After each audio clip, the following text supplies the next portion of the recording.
Anyway, this game is still on. Second ball. শেষ ওভারে লখনৌর জয়ের জন্য প্রয়োজন ছিল 17 রান। এমন সময় কাকে বোলিংয়ে আনবেন? মহেন্দ্র সিং ধোনি। কারণ এর আগের ওভারে পাথি রানা এবং মুস্তাফিজুর রহমান দুজনেই 15-15-30 রান খরচ করে গেছেন। সবাই ভেবেছিল দীপক চাহারকে হয়তোবা বোলিংয়ে আনতে পারেন মহেন্দ্র সিং ধোনি কিংবা রুতুরাজ গায়কোয়াড়, কিন্তু না। শেষ ওভারে চেন্নাই সুপার কিংস ভরসা করলো বাংলাদেশি পেসার মুস্তাফিজুর রহমানের উপর। মুস্তাফিজুর রহমান কি পারবেন চেন্নাইয়ের সেই ভরসার প্রতীক হতে? না দর্শক, পারলেন না, বরং হতাশ করলেন। এত বাজে হতাশ করবেন সেটা হয়তোবা প্রত্যাশা করতে পারেনি মহেন্দ্র সিং ধোনি নিজেও। প্রথম বল করতে এসে মুস্তাফিজুর রহমান খরচ করেন ছক্কা। এরপর টানা 3 বলে 3টি বাউন্ডারি, তাতে 3 বল হাতে রেখেই জয়ের বন্দরে পৌঁছে যায় লখনৌ সুপার জায়ান্ট এবং 3 বলের মধ্যেই 17 রান টপকে যায় মার্কাস স্টোনিসের ব্যাট।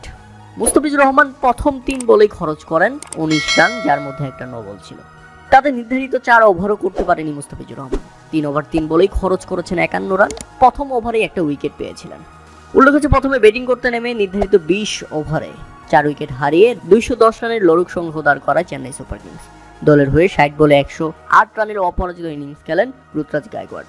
আর জবাব দিতে নেমে লখনৌ সুপার জায়ান্টের শুরুটা ভালো না হলেও Marcus Stoinis the one man army মাত্র 63 বলে 124 রানের অপরাজিত ইনিংস খেলে দলকে জিতিয়ে মাঠ ছেড়েছেন এই ব্যাটার। তাতে পরের ম্যাচে এখন বলাই যায় মুস্তাফিজুর রহমান বাদ পড়তে চলেছেন এবং তার বাংলাদেশে ফিরে আসাটাও সুখকর হলো না। কারণ মুস্তাফিজুর রহমান আইপিএলটা যেভাবে শুরু করেছিলেন ঠিক সেভাবে শেষ করে আসতে পারলেন না।